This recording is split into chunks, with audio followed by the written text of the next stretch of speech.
आदरणीय मित्रों, आइए सुनते हैं स्कंद पुराण से एक ज्ञानवर्धक कहानी।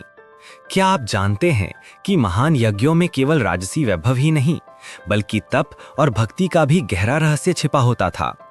आज हम सुनेंगे भस्मांग और अश्वमेध से जुड़ी स्कंद पुराण की राजकथा, जो हमें धर्म, त्याग और तपस्या का अद्भुत संदेश देती है।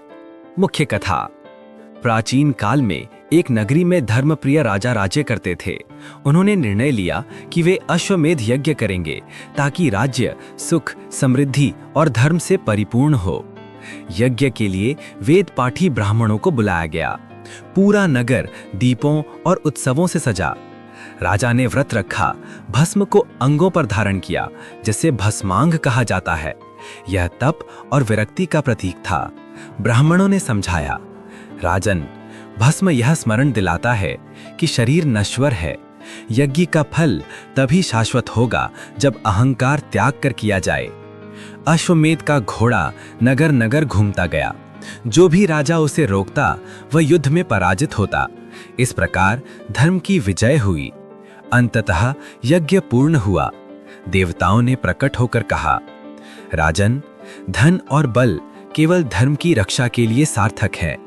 भस्म की भांति अहंकार त्याग कर ही राजसत्ता स्थायी रहती है।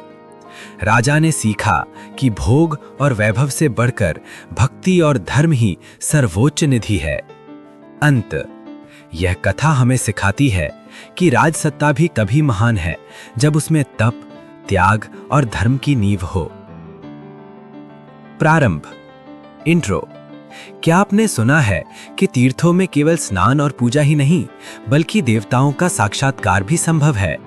आज हम सुनेंगे स्कंद पुराण की अद्भुत कथाएं, जहां तीर्थों में भक्तों को सीधे देव दर्शन हुए। मुख्य कथा।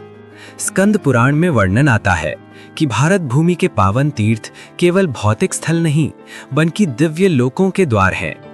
प्रभास क्षेत्र में एक वृद्ध साधक ने कठोर उपवास और जप किया।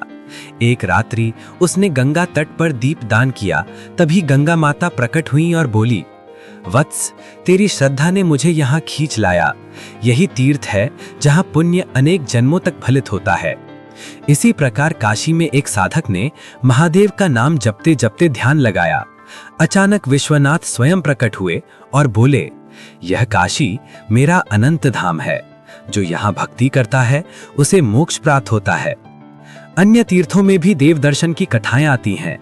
पुष्कर में ब्रह्मा जी, मथुरा में श्री कृष्ण, अरुणाचल में शिव, गया में पितरों की तृप्ति। सभी कथाओं में एक ही संदेश है कि तीर्थ केवल जल और भूमि नहीं, बल्कि भक्ति और देवत्व का संगम है। अंत।